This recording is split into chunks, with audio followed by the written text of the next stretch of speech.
Thank you. Thanks to Raymond and Babak for the invitation, and thanks to all of you for sticking around for the last talk. Well, this is a different community, so I thought I would do two things. I'd talk about regenerating codes, tell you what they are, and try to get you interested in them, and then the relationship between what's been taking place this week relating to entropy vectors. I'll actually try to bring that out. So that's the plan. So we'll, let me just get my timer started here. Okay, very good. So I think I was told that it's better to use the pointer on the laptop for the recording purposes, so I'll try that. So to motivate regenerating codes, if you take a look at some codes that are used in storage for to guard against erasures, here's what is called a RAID code. RAID stands for redundant array of independent disks, and here what you have is that you have a file that has two symbols A and B, and then you're storing them, and there's a linear code, and you store them as shown. And this is an example of an MDS code, because by connecting to any two nodes, you can recover the entire file. The only thing is that they're not very efficient at handling node repair, because if you say that supposing one of these disks fails, then in order to reconstruct the entire data, then what the one way that's known is to actually download the entire file and then reconstruct it. So although you only want to store 1 unit of data, you're actually ending up downloading 2 units, which is inefficient, and that was the motivation behind the regenerating codes. They said that can you do better, and it's a priori it was not even clear that you can do this, but this is something that Diamakis and their team came up with. And I'll start out just by giving an example. So here's an example. Now the way I'd like you to look at it is that you have the same data file, except that where you had A and B, you have A1, A2, B1, B2, and you want to store them again on 4 nodes. So the splitting of one symbol into 2 symbols is a key aspect of this. So you're actually passing, but these codes are again linear, so the difference is that your code is now over a vector alphabet, and that makes all the difference. And you store linear combinations. You can think of these as half symbols, so you're storing linear combinations of these half symbols across all of these. And now you can verify that by downloading, so in the case of a node failure, you download 1 half symbol from each of the remaining 3, and you can recover the lost hard disk. So now the download amount of data you downloaded is 3 half symbols, which is less than the 2 full symbols you downloaded earlier, and this savings can be magnified much more than that. So that motivates regenerating codes. So formally, the way you actually define them is that first of all, you're storing data across n nodes in the network, and you have 2 requirements. One is that, which is the usual MDS requirement, that by connecting to any k nodes, you should be able to download the data. I want to be careful. These codes are not always MDS. They are sometimes. By connecting to any k nodes, you should be able to download the data. And as far as repair is concerned, you want to be more efficient than you were with regular MDS codes. So you are given the flexibility to connect to a larger number of nodes, but then you're restricted to downloading less data. And now the way that takes place is that every node stores alpha symbols. So this is again a code over an alphabet of size alpha. And this beta is less than alpha. You're allowed, for the purposes of repair, you have to download beta symbols from each node only. And the idea is that d times beta is less than the total file size. So you come out ahead even though you connect to a larger number of nodes. And so that's the full set of parameters, n, k, d, alpha, beta. The file size is capital B. And all of this is taking place over the finite field fq. So when you say alpha symbols, all the alpha symbols are over the finite field fq. There is a difference between exact and functional repair. Now, Normally, the first thing you'd think of is exact repair. That is, if a disk goes down, you want to duplicate it exactly. But really, if you just want to maintain the properties, then you don't necessarily have to do that. And a code which functionally continues being a regenerating code but does not necessarily reproduce the symbols is called is an example of a functional repair regenerating code. And for the case of functional repair, you can actually make an analogy with multicasting in network coding. So what you can actually do is there's a source, and then that stores the data in n nodes. And what keeps happening is that as time progresses, nodes fail and get replaced, and so on. And your data collector should have the property that by connecting to any k distinct nodes at any given time, you should be able to recover the data. So if you forget about the moment that this is an infinite graph, then it's the standard multicasting problem. That is, you have many sinks, all of which want the same data. And so if you just look at the cut set, and it turns out that the cut set is given by that expression, then that tells you how much data you can actually store, how much data you can transfer from the source to the sinks. And this is a function of the parameters alpha and beta. 2 comments. The proof for the case when it's infinite gets more complicated, which I will ignore here. But nevertheless, the cut set bound still holds. The other comment is that if you fix the value of b for certain, and of course only certain b are achievable, you can show that there are multiple pairs alpha and beta which are optimal, in the sense that equality holds in that inequality. So in that sense, you can think of it as though that there are different flavors of optimality. The storage bandwidth repair trade-off, what it actually says is that, well, these different flavors are interesting because alpha in some sense represents how much you store in the network, because n times alpha is the total amount of data stored on the network, whereas the download bandwidth is d times beta, so that's on the y-axis. So it's the trade-off between these two. Okay, and in the trade-off, it turns out that there are extreme points corresponding to when the minimum of those two terms, if it's always alpha, then that turns out to be the minimum storage point. That's over there. And then alpha is d minus k plus 1 times beta. On the other hand, if alpha is always larger than the second term, that's when alpha is equal to d beta, then you get the MBR point, maximum bandwidth regenerating point, minimum bandwidth regenerating. So in one case, the bandwidth is a minimum. In one case, the storage is a minimum. So the initial focus in this area was mostly on the extreme points. The thing is, can you actually construct codes for these extreme points? And there are lots of constructions. I'll show you an example, MSR code, and actually you've seen it. So the code that we saw earlier is an example of an MSR code. And there are 4 nodes, and by connecting to any 2, you can actually recover the data. And by connecting to any 3, you can actually repair a failed node. In this particular case, alpha is 2, so every node stores 2 symbols, and beta is 1. That's the amount of download. And the total file size is capital B equal to 4, because you have 4 half symbols. An interesting point is that this is an MDS code. It's a vector MDS code. That is, it's an MDS code over a vector alphabet. And what at least we were excited by initially is the fact that this, I mean, like a Reed-Solomon code, this has the MDS property, but it can do more than that. So it's more than MDS in some sense. Now I'll just show you an example of the other type of code, which is called an MBR code. And this particular code is easy to describe. So my apologies if you heard this example before, but it's the most simplest example.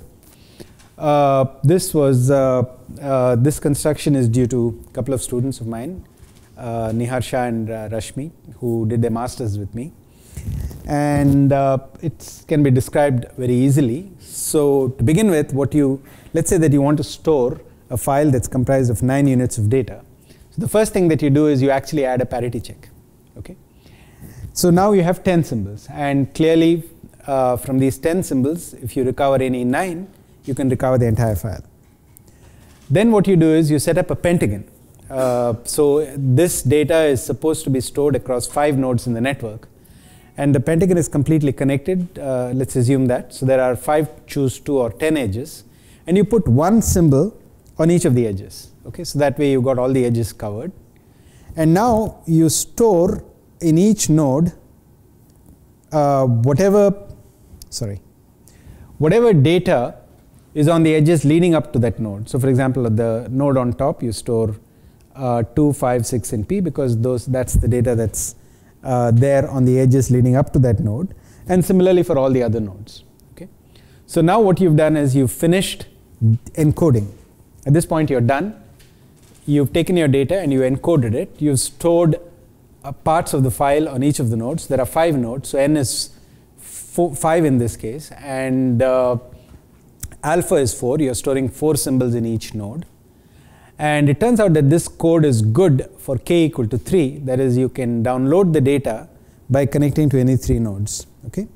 So, sorry, I guess I'm going to describe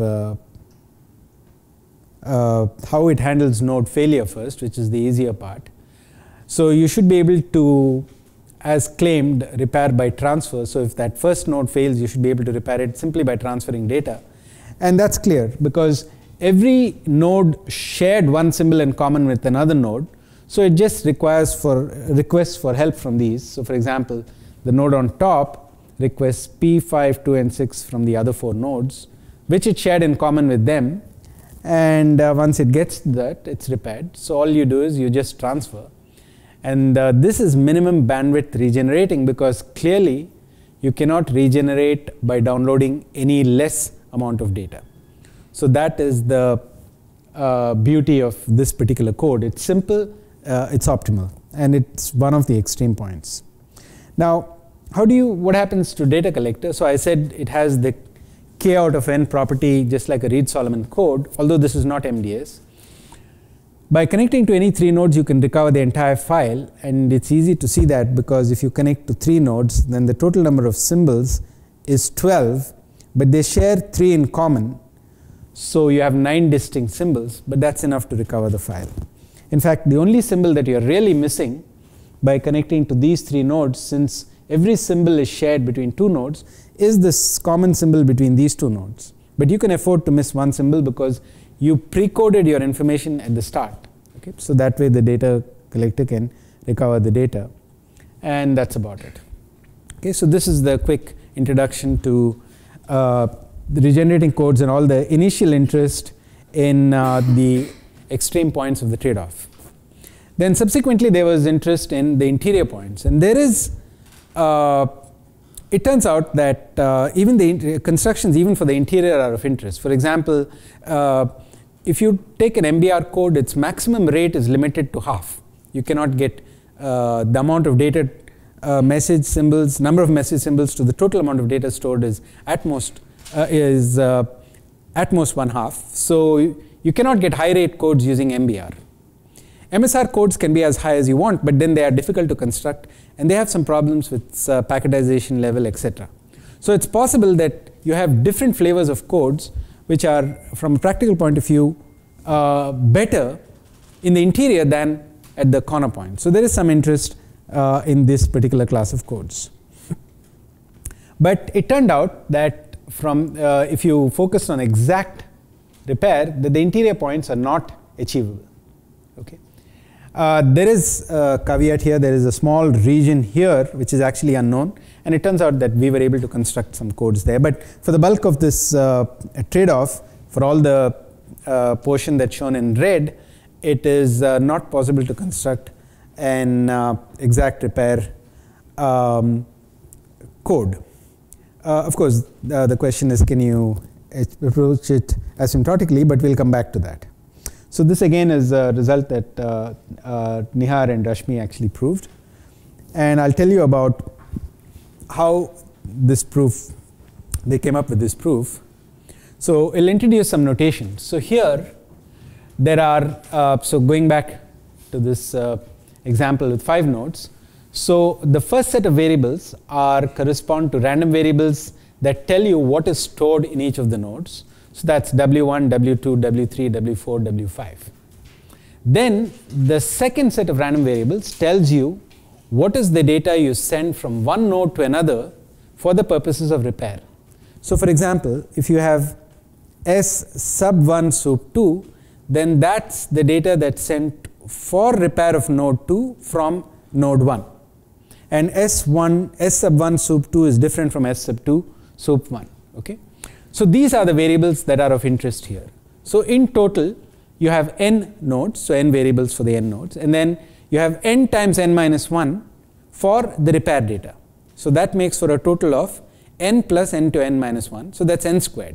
So you have n squared random variables. So when you talk about entropic vectors, you're actually talking about all possible subsets of n squared variables. So it's 2 to the n squared. Okay, the other thing that's helpful is to visualize this in terms of a repair matrix. So this is now, I should point out one other thing. That is that when you look at these networks and you're trying to prove whether you can construct a code or not, let's say that your network has n nodes. But if you just take a subset of d plus 1 of these n nodes, then that must also be a regenerating code. It has a smaller number of nodes, but it has all the repair properties and the data collection property. And it turns out that most proofs for existence only rely on that for the most part. I am not aware of anything which uses anything else. So we will assume without loss of generality that the total number of nodes is d plus 1. Okay, because, or you can think of that as though you're focusing on a sub network within the entire network. Okay, so once you assume that, the total number of nodes is now d plus 1, where d is the number of nodes you connect to for node repair. And the repair matrix is d plus 1 times d plus 1, which is really n times n, except that there is nothing along the diagonal, because the interpretation is that if you're looking at the xth row and the yth column, that's the data that's sent for repair from node x to node y. Okay, so the row is from and the column is to. All right. Some more notation. So w sub x, when x is a subset, is just w sub little x for all the nodes whose indices lie in capital X. And similarly with the repair data. So if Z and capital Z and capital Y are subsets, then they are all possible repair random variables going from something in capital Z to something in capital Y. Okay? And we'll use script B to denote the data file. So B is its size. And as I mentioned earlier, the total number of random variables that you actually have here is n squared. Of course, these are vector random variables, but nevertheless. So what are the constraints? So the constraints are, by the way, although I introduced it using from network coding point of view and with the cut set bound, you can also derive that bound for exact repair purely using information theory inequalities.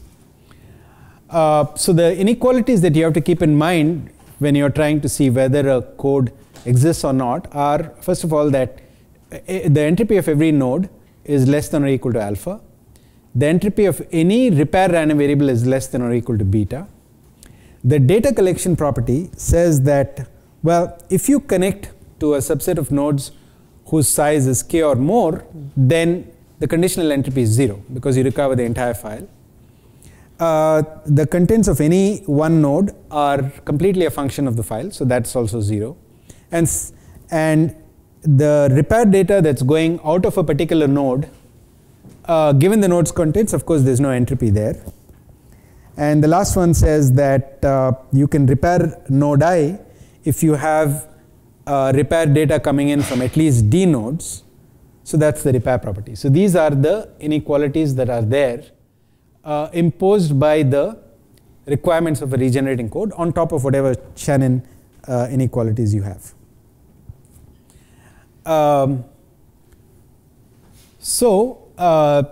Let me just note again that at the MSR point, the value of alpha is d minus k plus 1 times beta. At the MBR point, it's alpha equal to d beta. And so at the interior points, so this here alpha is the smallest, and here alpha is the largest. So at an interior, you're in the middle.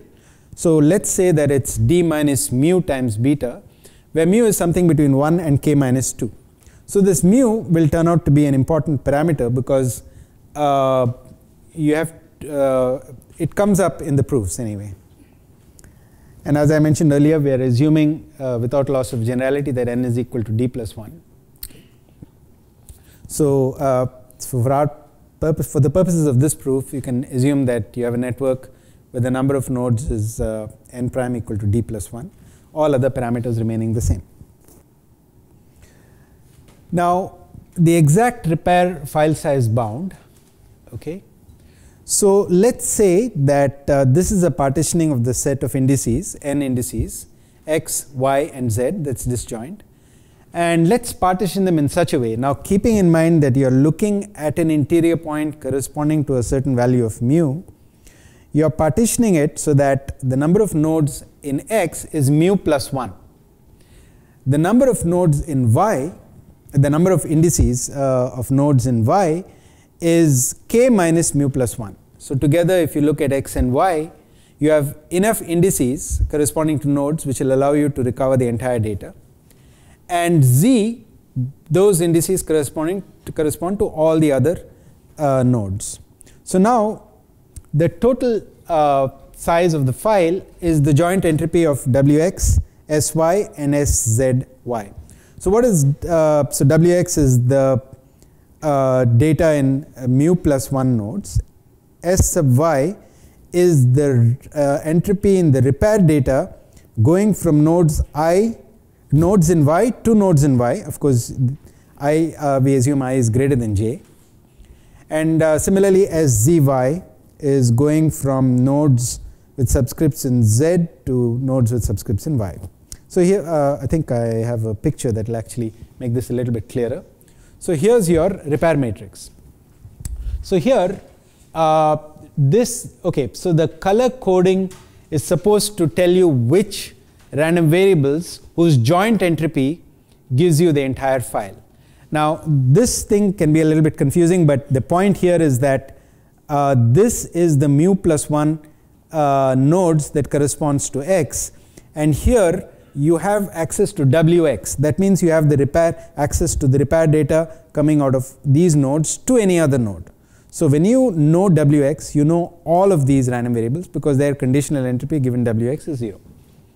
Then for y, we actually the variable y that was here, you're looking at these repair random variables. So for example, if you're looking at trying to repair this node, then you have access to all of the other nodes in the subset y, but whose index is strictly greater than the index of that node. And the number of nodes here is mu plus 1. The number of nodes in x and y together is k, and z is all the other nodes. And this is the repair data going from z to y. Now, okay, so let's go back here. So now, of course, the file is completely determined from wx, sy, and zy because you know wx, you know enough repair information to reconstruct y because you know sy and you know szy. So between x and y, you have a total of k nodes. So if you know if you can bring back all the nodes in y using this repair data, then you have access to all the data in x and y, but together that's k nodes, so you can recover the entire file. So the entropy, the file size is given by this joint entropy, which you can break down using the chain rule. And here's an upper bound, a trivial upper bound. You just ignore the conditioning. And now, since you have x nodes, mod x nodes, so that's you can upper bound this by mod x alpha. You can upper bound this by the number of random variables here times beta, because the entropy of any one of them is at most beta. And similarly here. Okay.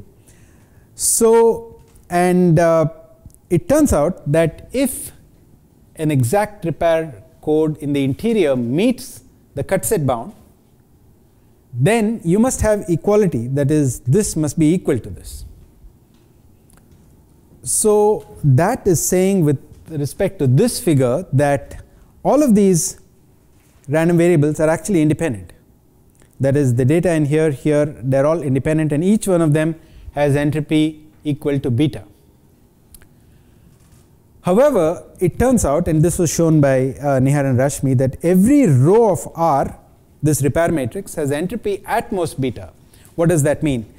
On the one hand, if you want to be optimal, every one of these must have entropy beta, and the total entropy of this subset of random variables must be the number of random variable times beta. But on the other hand, it turns out that this entire row, if you have a code that meets this bound with equality, has entropy only beta. Not, for example, it's not 5 beta, it's just beta. So clearly there's a contradiction here. And that proves that exact repair codes cannot exist. Okay? So that was the simple proof. They showed it in a slightly different way, but this is essentially what they did. Any questions? Okay. Now, okay, so the question is, why is it that every row of this repair matrix must have entropy at most beta? And I try to explain why. It's going to be a little bit heuristic, and it's not going to be completely convincing. It's just an attempt to give you a sense of why that is the case. So here's your repair matrix, and what I want to try to explain is that, well, I said that the entire row of the repair matrix has joint entropy at most beta. But let's focus on a section of a row, that is the section of the row corresponding to S sub m sup L. So in other words, we are looking at row m, but all the columns corresponding to capital L. And the aim is to actually show that the joint entropy of this segment here is at most beta. And that will give you the other result, that the total row cannot have a joint entropy more than beta, because any one of them has entropy beta. And if the joint entropy here is also beta, then any two, one implies the other. And by symmetry, you can actually show that if you have one random variable, you know all of them. And that will give that every row has entropy at most beta. So I just want to show to you that this segment has entropy at most beta. Now, this segment is a little bit carefully chosen. You choose this capital L to be of size mu plus 1. So the interior point was parameterized by this thing which we call mu, and so you choose mu plus 1. And just to give you a feeling for what this mu is, for example, in an MSR code, we know that if you take an MDS code, if you know, let's say you take a Reed-Solomon code and the dimension is k, if you take any k-1 code symbols, it tells you nothing about the kth code symbol. So like that, the parameter mu plays a similar role here. So whereas for MSR codes, you gain nothing by having access to k-1 nodes, here, if you have access to mu nodes, you learn nothing. Okay, so it turns out that now if you take the joint entropy of this row, right, so this is all the random variables corresponding to repair from node m to the nodes whose subscripts lie in L, you can break this down using the conditional entropy and the mutual information. Now this you can actually upper bound by separating these terms out. That is, you take the bound corresponding to each one of these and you pretend that they all add up. So it's the size of L is mu plus 1. So it's mu plus 1 times the conditional entropy of one of these terms. This turns out to be 0. Okay, and the second one, the mutual information, turns out to be beta, so that the sum is at most beta. So now why is it that this is 0? So the picture is here. You're looking at the situation where you have a node m that's assisting in the repair of a collection of mu plus 1 nodes. So m is trying to repair all of them, and you're looking at what is the information that m is passing on to these capital L nodes, but you're conditioning on the joint, for this term, you're conditioning on the joint entropy of all these nodes. Now, normally what happens is that when this node sends out information, it gives useful information, but it also gives information that's not actually contained in the nodes, and there is some connection with this notion of interference cancellation that takes place in wireless. That is, you pass some useful information, but that information cannot be completely utilized by the node that you're trying to repair unless some other node says that, okay, there's a part of it that belongs to me that I'll cancel out so that you can get what you want. So there is some notion of interference cancellation, and it turns out that when you choose this parameter capital L to be mu plus 1, that things are just right. So all of this information in this going from M to L naught, where L naught is one of these, is fully useful. But that means that WL knows, I mean, if you have access to WL, you know this. So the conditional entropy is 0. So in a sense, by choosing this carefully and by making a heuristic argument about interference cancellation, this turns out to be 0. On the other hand, the second term is saying, well, the mutual information between this repair data, the data that's being sent from here to the data that's in all of these nodes, is upper bounded by the mutual information between the data in this node and the data collectively in all these other nodes. But that mutual information turns out to be limited again because of the specific choice. It turns out that what happens is that if L was mu, then the mutual information is 0. Just like in MDS code, if you have access to k minus 1 code symbols, then you know nothing about the kth symbols. So if I had chosen L to be of size mu, you would actually get 0. But once you choose L to be mu plus 1, you get beta. If you choose L plus 2, you'd get 2 beta and so on. So we've chosen a sweet spot because we want to extract an upper bound of beta because we know the lower bound is beta. So that will make it tight. So we've selected this very carefully to be mu plus 1. Okay? So that's why this entire joint entropy, even though it contains mu plus 1 random variables, has joint entropy only beta, which is that of a single random variable, which means the information is completely correlated, which means that if you know one of these random variables, you know all of these. And since this, by symmetry, this extends to the entire row. So any row has entropy at most beta. So that's how you prove this. This is the detailed computation, but I don't think it's necessary. So then the question that arises is, well, can you approach an interior point? And this was answered in a very, very nice result by Xiao Tian in ISIT 2013. And the way he showed it is he actually characterized the trade-off for the particular case of 433. That is, you have 4 nodes and k is 3. That is, you can download all the data by connecting to any 3. And for repair, you connect to 3. For this particular case, what he actually showed is that in blue you have the functional repair trade-off, and the green turns out to be the trade-off under exact repair. And how did he do that? Okay, so basically what it is that you have Shannon's inequalities, and then you have inequalities coming from the constraints that you've placed on your code. Out of these, and when you write down, I mean, the cut set bound does not take into account, is not giving you a complete picture. It's only presenting you a partial picture.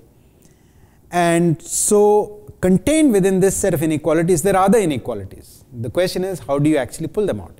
And what Xiao Tian did was he used Raymond's I-tip framework.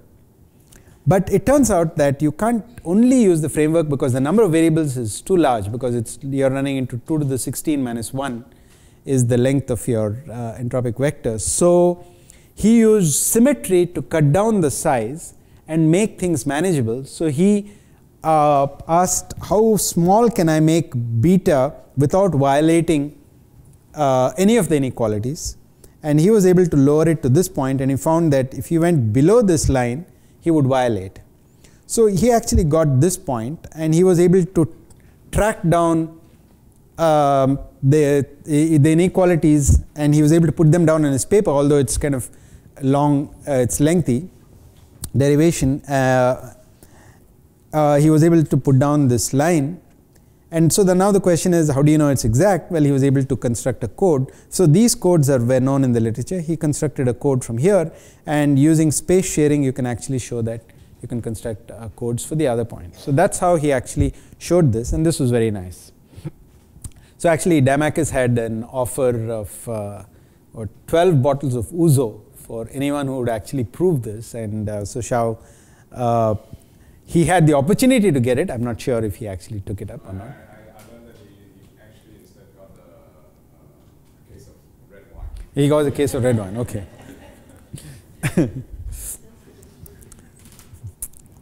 Yeah, we had ouzo, and I think you must have a taste for ouzo. Okay, so that was that. What we did was, after that, when we learned about this, we said, okay, let's go back and look at this bound. And what we were able to do is, we were able to, and this was actually the first outer bound, we were able to derive an outer bound that is a bound which is valid not just for any specific parameters, but in general, show that in general the exact repair bound is well separated, maybe but not by a very large margin, but is well separated so that you cannot approach it for any n, k, and d.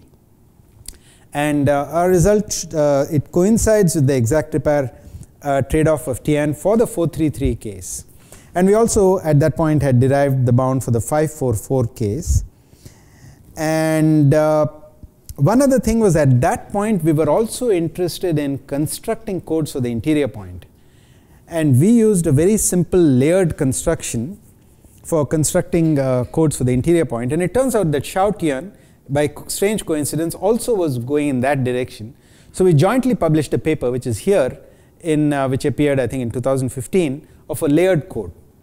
So I'm not going to talk about the layered code details, but it turns out that the layered code gives you this particular point, and this blue turns out to be the outer bound from the way we derived it. And so even in this case we've characterized actually not characterized, but what we've shown is that this point, we are able to achieve this point. I don't think we characterized this. I think this was done subsequently by Xiao-Tian, but we obtained this point which turned out to be tight. So this was the first example of a code that's optimal under exact repair but is not lying on the functional repair trade-off. Okay? So it's the first interior point code that was optimal. So those were our results, and so now I'll tell you what was our approach. Actually our approach was really an extension of what Nihar and Rashmi did, and this was at the back of my mind even earlier, except that we never really followed through. So and I think it's something that, having heard me this far, you might say, why didn't you try this? So the point is that so if you look here, the total amount of data in the file corresponds to the data in the nodes corresponding to X and the information that's contained in this particular trapezium. So now the focus is going to be on the trapezium. So this particular trapezium, every point corresponds to a repair random variable. What we know is that if you assume an optimal code, then the row entropy, joint entropy, is bounded above by beta, whereas in the case of an optimal code you would actually expect it to be the number of nodes times beta. So there's a big gap. So all that we said is that, okay, if there is such a big gap, let's back off and say, okay, if you're not optimal, let's say that you're off from being an optimal code by a certain quantity epsilon. Now that changes your calculations. Things become messier, but you can follow through. Now no longer you have this very nice result that the joint entropy of the row is upper bounded by beta, because that was only for the case when you had exact repair code that was on the cut set bound.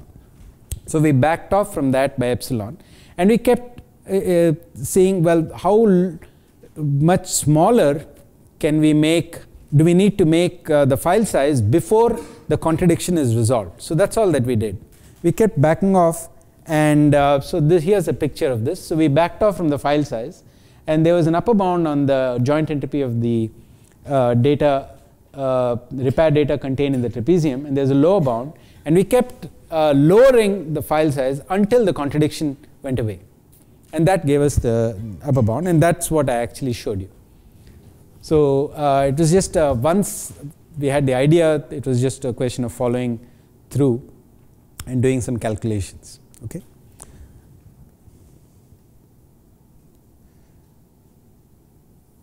All right. So I guess I went a little faster than I expected. There's been subsequent work which I'd like to be able to tell you, but I didn't expect to have time, so I didn't really prepare any slides. There's been a lot of work since our results, which were back in 2014.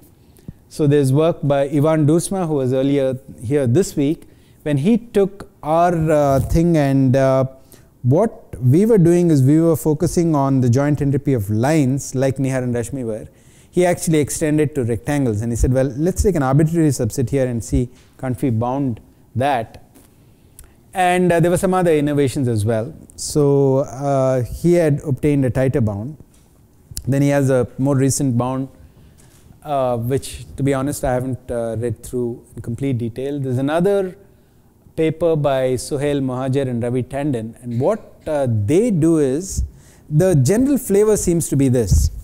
That is that you're trying to get a good upper bound to the file, and there are the positive terms. So when you write out an expression for the size of the file in terms of entropic entropies, you have terms which are with positive coefficient and negative coefficient. The positive coefficients are easy enough. The negative are problematic. So it turns out that what they do is they look at multiple expressions for the file size, and they're able to see where you can cancel some negative terms with positive terms. And that's also something what Duursma also does. So it's all about being clever. That is, you have multiple expressions of the file size, because the total amount of data in the file is captured by k nodes, or it's captured by the data in d repair nodes, or by some combinations and so on. So there are multiple expressions which will give you the file size, and the question is, how do you actually put together all of that to get the best bound? Because you can upper bound certain terms, and then certain other terms, if you can get them to cancel. So there are certain approximations that you are doing which are good approximations, and there are certain which are not, and you have to be clever. So that seems to be here what they're doing here. This, I think, Xiao Tian's extension of his earlier work. Then I had the former students of mine actually figured out the exact trade-off for the case when d is equal to k equal to n minus 1. They had a slightly different approach involving the parity check matrix. Okay, so I think that that's about all that I wanted to say.